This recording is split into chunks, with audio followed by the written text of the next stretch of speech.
সিস্টেমে লগইন করার পর লিয়েন ব্যাংক অ্যাড, ডিলিট বা চেঞ্জ করার জন্য বাম পাশের মেনুবার থেকে লিয়েন ব্যাংক মেনুতে সার্চ বাটনে ক্লিক করতে হবে। লিয়েন ব্যাংকের যতগুলো অ্যাপ্লিকেশন আছে সেগুলোর স্ট্যাটাস ওয়াইজ সার্চ পেজে দেখা যাবে।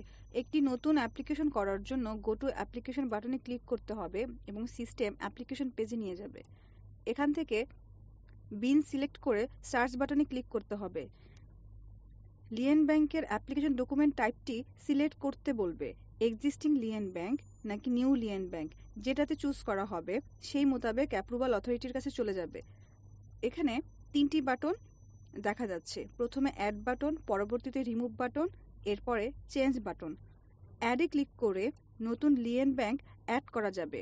প্রথমে ব্যাংক নেম সিলেক্ট করে ডিস্ট্রিক্ট সিলেক্ট করতে হবে এবং ব্রাঞ্চ নেমটি সিলেক্ট করে দেওয়ার পর ব্যাংক সার্টিফিকেট বা এনওসি এবং আদার সার্টিফিকেট অ্যাড করার পর অ্যাড বাটনে ক্লিক করলেই ব্যাংকটি অ্যাড হয়ে যাবে।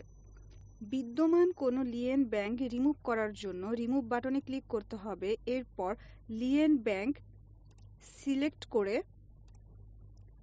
এনওসি সার্টিফিকেট এবং আদার ডকুমেন্ট আপলোড করার পর রিমুভ বাটনে ক্লিক করলেই সেই ব্যাংকটি রিমুভ হয়ে যাবে।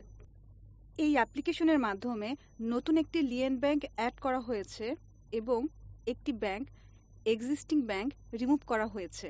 একটা এক্সিস্টিং লিয়েন ব্যাংক রিমুভ করে একটি নতুন লিয়েন ব্যাংক অ্যাড করতে হলে প্রথমে চেঞ্জ বাটনে ক্লিক করতে হবে।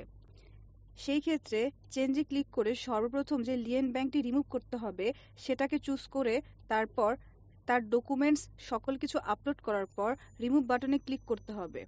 এরপর এটার এগেইনস্টে যে নতুন ব্যাংকটি অ্যাড করতে হবে সেই লিয়েন ব্যাংকটি সিলেক্ট করে তারপর ডিস্ট্রিক্ট এবং ব্রাঞ্চ সিলেক্ট করে সকল সার্টিফিকেট এবং এনওসি সার্টিফিকেট অ্যাড করার পর অ্যাড বাটনে ক্লিক করলে এটিকে সিস্টেম দেখিয়ে দিবে এই পর্যন্ত কি কি কাজ করা হয়েছে। এটাকে সেভ দিয়ে প্রসিড বাটনে ক্লিক করলে সিস্টেমটি সাবমিশনের দিকে প্রসিড করবে। প্রসিড বাটনে ক্লিক করলে অ্যাপ্লিকেশন প্রিভিউ পেজে দেখাবে যে এই পর্যন্ত কি কি কাজ করা হয়েছে। বিভিন্ন সেকশনে ক্লিক করলে এখানে ডিটেলস দেখাবে এবং অ্যাকশনে ক্লিক করলে এখানকার যে সার্টিফিকেটগুলো আছে সেগুলো দেখিয়ে দিবে।